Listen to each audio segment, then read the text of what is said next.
Face to Face dito sa TV5.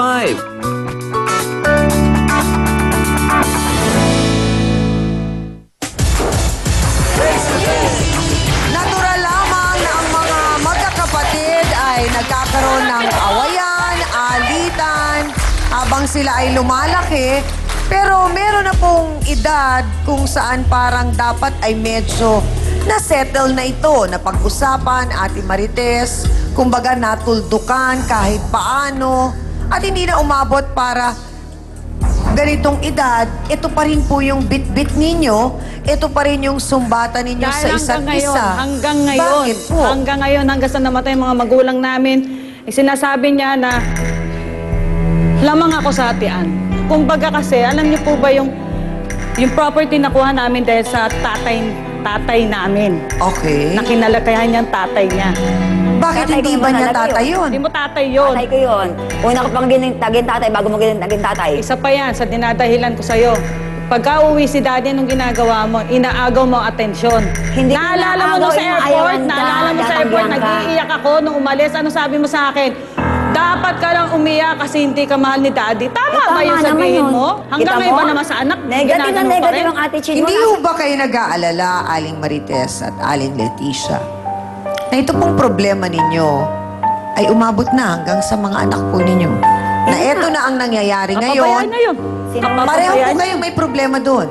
Huwag po kayong magagalit sa akin, ha? Base po sa naririnig naming mga kwento po ninyo, may pagkukulang po kayo, may pagkukulang din si Ate Ang inaano ko Leticia. babae sa kanya, dapat ang layo niya yung kanya.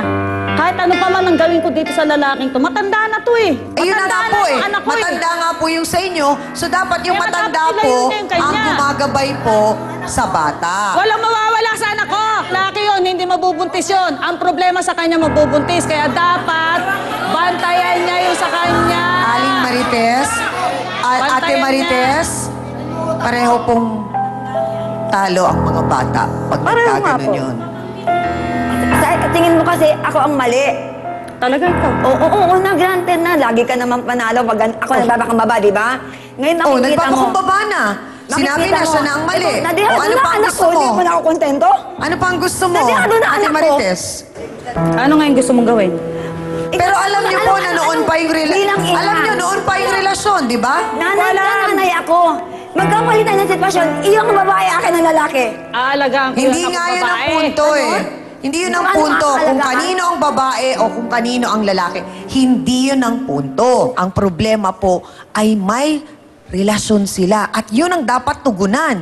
Pero kayo, busy-busy kayong kakabalik sa nakaraan. Ang ginagawa mo, inaano mo na konsentidora akong ina. Paano ako naging konsentidora? Doktora Camille, paano po ba natin sisimulang ayusin ang problemang ito ng magkapatid?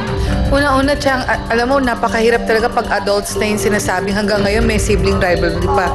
Kasi yung mga bagay na yun at mga issues na yun, dapat nare-resolve yun. Dahil ang tendency nun, masyado kayong naka-engross dun sa kompetensya, dun sa pag-iiringan nyo, and it comes to a point na napapabayaan nyo ang mga anak nyo. Dahil kasi, kahit nasabihin nyo na nandyan sila, inaalagaan nyo, ang iisipin nyo pa rin, paano mauungusan yung isa, paano Oo. magagawa na paraan na ganito yung gagawin ko. So, ang nangyayari, Parang alam hindi nyo, sila pwedeng maging happy para dun sa magandang nangyayari dun sa isa.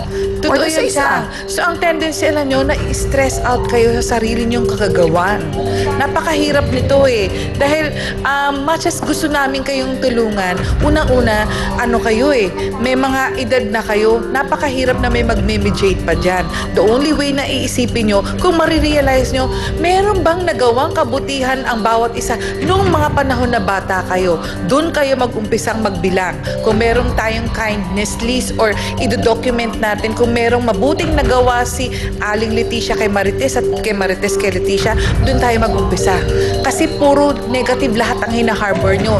Maraming salamat, Dr. Camille. Alam mo, nalulungkot akong nakikita kayong ganyan. Na umabot kayo sa ganyang edad, ganyan pa rin yung pinag-aawayan ninyo. Di ba nga ho may kasabihan? Huwag po kayo magagalit sa akin. Ang hirap nang wala tayong pinagkatandaan. Di ba mga kasawsawan? Naku, bumoto nga muna kayo. Ay nako mga kapatid, eto na, may problema talaga ngayong umagang ito ay magkapatid at nakita na natin ang kanilang mga dahilan, nakita na natin ang mga sinasabi nila kung bakit may sama sila ng loob sa isa't isa. Ang tanong ko ngayon sa inyo, sa problema nitong mga anak nila na nagkaroon ng relasyon, sa tingin nyo, sino kaya ang meron talagang gustong gawing tama? Pula ba o puti? Taas ang mga placards. Go!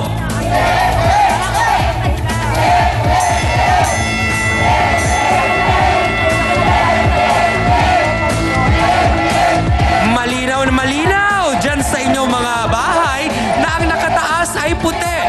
Na parang sinasabi nilang at least kay Nanay Leticia may nakikitang effort na ayusin yung yung problema doon sa dalawang batang concern. So yan, marahil ang rason kung bakit ito unanimous na puti ang resulta ng ating botohan. Totoo kaya na ang pinsang buo niya ang habol ng habol sa kanya at ang tanong, bakit naman siya pumatol?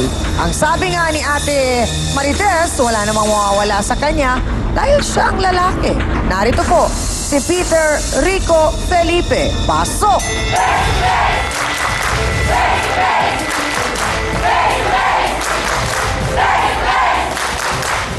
Peter, diretsahang tanong.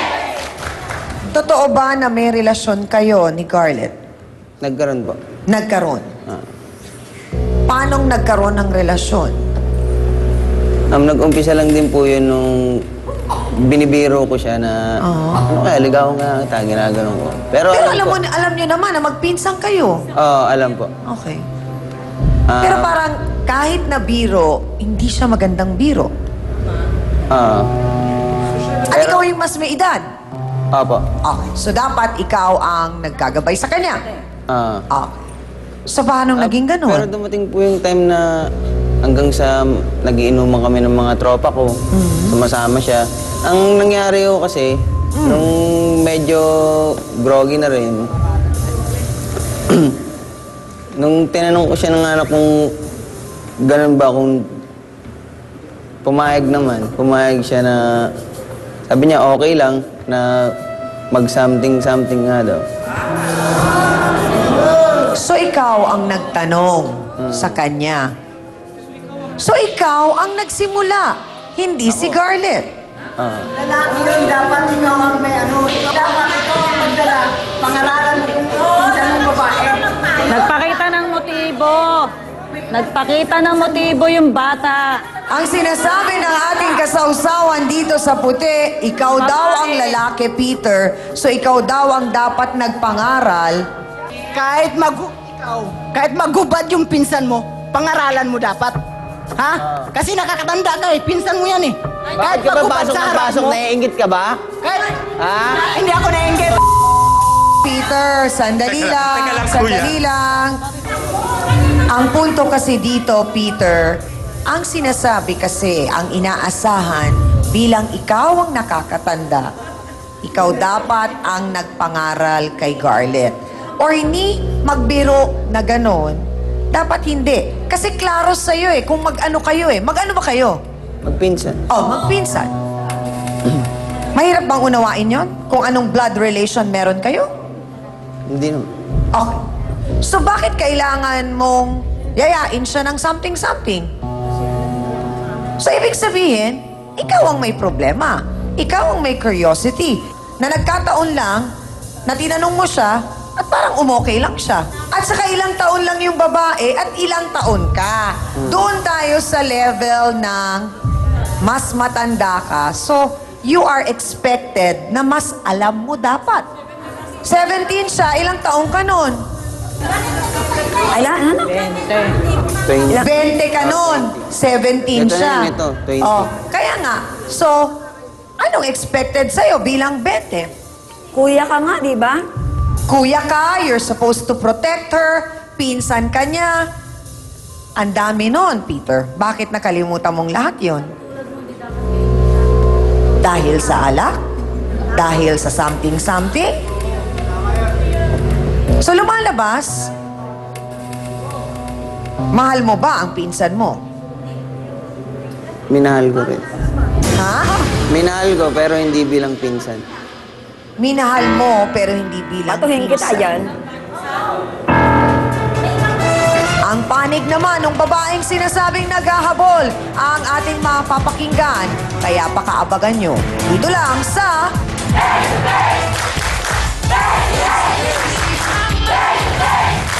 12 years old lang po ako noon nung nagka-crush ako sa kanya.